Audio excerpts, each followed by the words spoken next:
Welcome to my channel. I'm Scott, and in this video I am going to walk you through the process of valuing Cenvous' stock by analyzing their financial statements and dissecting their financial ratios so we can determine if it's a buy or a sell. Cenvous was formed in 2009 when Encana Corporation split into two distinct companies. Cenvous' focus was on oil sand assets. In the beginning of last year, this company acquired Husky Energy for 3.9 billion Canadian dollars, all in stock. After that acquisition, the combined company became one of Canada's largest crude oil and natural gas producers. Just this month in June, the company reached an agreement to purchase the remaining 50% of the Sunrise Oil Sands project in northern Alberta from BP. Cenvous will pay $600 million in cash to BP. The company is headquartered in Calgary, Alberta, Canada, and was founded in 2009. The ticker trades on the New York Stock Exchange, TSX, Deutsche Börse, Mexican Bolsa. Let's get started with the model. This is a large cap company, 49 billion market cap. They're trading at $25 a share, and they have 2 billion shares outstanding. Let's look at their financials. The way you value a company is you estimate the free cash flows into the future and then you discount those numbers back to today's value. That's what we're doing in this video. And free cash flow is cash flow from operations minus capital expenditures. Their free cash flow doubled from 2019 to the trailing 12 months. It was negative in 2020 due to lower oil prices. Net income is the profit or loss on the income statement. It's revenue minus expenses. That was also negative in 2020, 2 billion in the trailing 12 months. Revenue is a sales for the company, and that goes up a lot from 21 billion to 56 billion. This is by far their best year ever. This is the company's income statement. The top line is the revenue, the sales. Below that is the cost of revenue. These are all the expenses directly related to generating the revenue. Revenue minus cost of revenue gives you your gross profit. And that grows a lot each year from 4 billion up to 11.5 billion. Their gross profit was really low in 2020 due to weak revenue. Below that is their operating expenses. These are all the expenses not directly related to generating the revenue. Gross profit minus operating expenses gives you your operating income. And that more than tripled from 2019 to the trailing 12 months. They did have a big negative in 2020. They paid over 1 billion of interest on their debt, which is double 2019. Then you have other income and expenses. These are all the gains or losses not part of the company's core operations. When you see a big negative, it's usually an asset impairment. Then you have your pre-tax income, your taxes, and the bottom line of the income statement is your net income. This is the company's statement of cash flows. The top line is operating cash flow. That's how much cash the company generates from its operational business. You could think of operating cash flow as net income converted to cash, because net income is your accounting profit or loss. It's not actual cash. They generated the most cash flow in the trailing 12 months, over $7 billion. And we're looking at the ticker that trades on the TSX, so all these numbers are in Canadian dollars. They spend a lot on CapEx each year, 2.8 billion in the trailing 12 months. Operating cash flow minus CapEx gives you your free cash flow. And they had over 4 billion of free cash flow in the trailing 12 months. So they do pay a really nice dividend. They paid down a lot of debt. They paid down 4 billion in the trailing 12 months, issued 1.5 billion. They also bought back 700 million of capital stock. When a company buys back its own common stock, that decreases the shares outstanding and makes your shares more valuable. Let's look at the capital structure. 25 billion of equity, 15 billion of debt. They're 63% equity, 37% debt. Their net debt is 11.3 billion. I gave them the middle whack on Finbox, 10.8%, and that's the discount rate we're going to apply to the future cash flows. We estimated 4 years of future free cash flows. We also estimated a terminal value, which is all cash flows past year 4, that's 45 billion. We discounted those numbers back to today using the weighted average cost of capital. We get a value of the company of $43 billion. We divide that by 2 billion shares.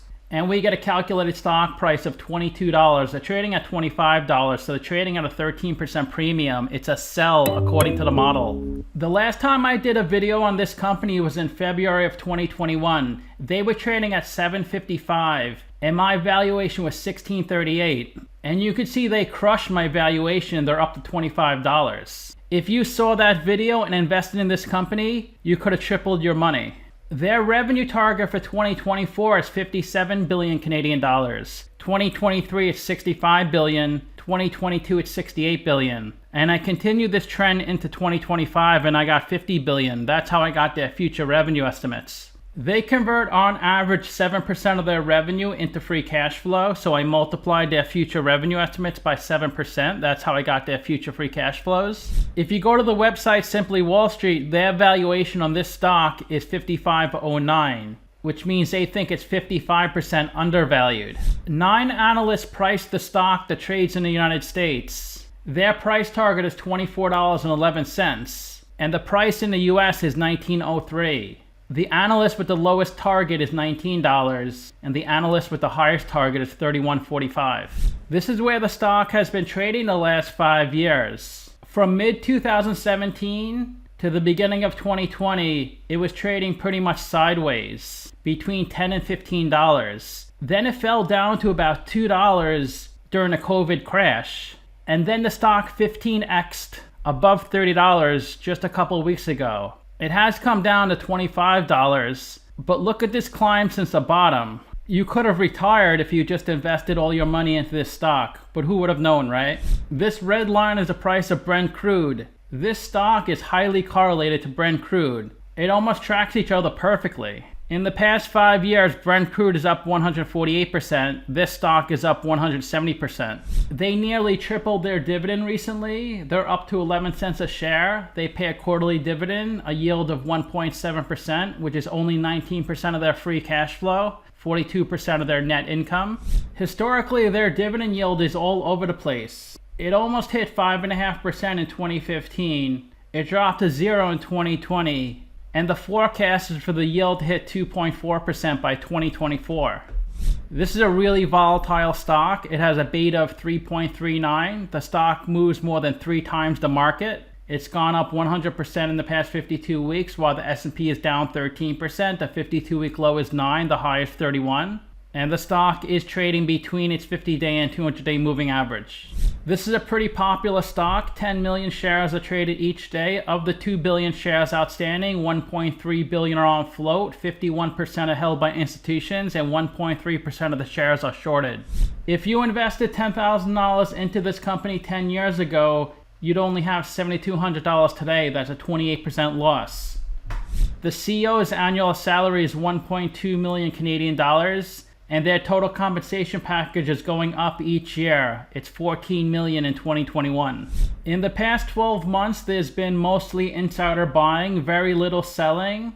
Only 2 sell orders, one for $22,000, one for $300. But there's some really big buy orders, $18,000, $45,000, $50,000. So that's a good sign when the insiders are buying. That means they must have faith in the company.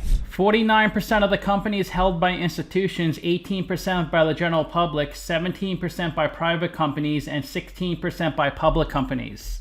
Their total employees was pretty flat from 2016 to 2021. Then it shot up in 2021. Generally, when employee count goes up so quick, so fast, it's probably from an acquisition.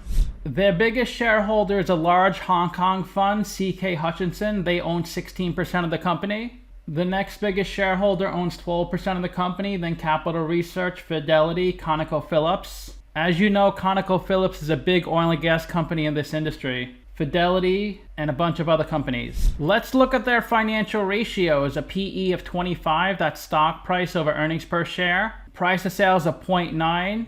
That means their revenue is higher than their market cap. Price to book of 2.0 and a price of free cash flow of 11. Their return on invested capital is 13%. They can cover their interest payments 5.5 times with their EBIT. ROE of 8%. Their current ratio is 1.6, that's current assets over current liabilities, and a quick ratio of 1.1. They generated over $4 billion of free cash flow in the trailing 12 months. They have over $5 billion of working capital, and they paid out $832 million of dividend payments, so the company is really well capitalized. The best way to look at ratios is to compare them to companies in the same industry. There are 19 companies in the same industry as Cenvous.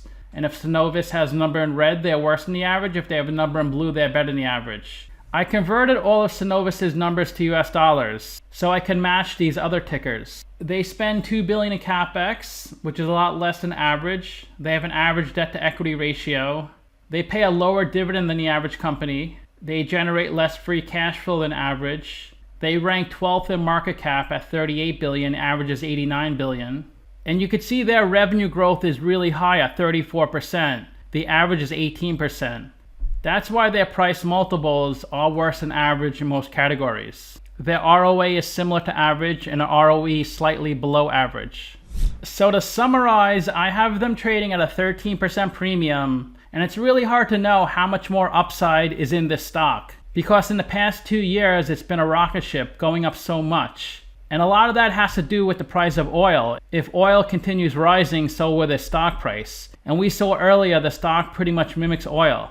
I ranked their free cash flows 10 out of 10, their revenue 10 out of 10, and their ratio is 5 out of 10. So let me know what you think. Give this video a like, subscribe, or comment below. Also, if you'd like to get a custom valuation or just support the channel, you can become a member by clicking on the link in the description below. Thanks for watching.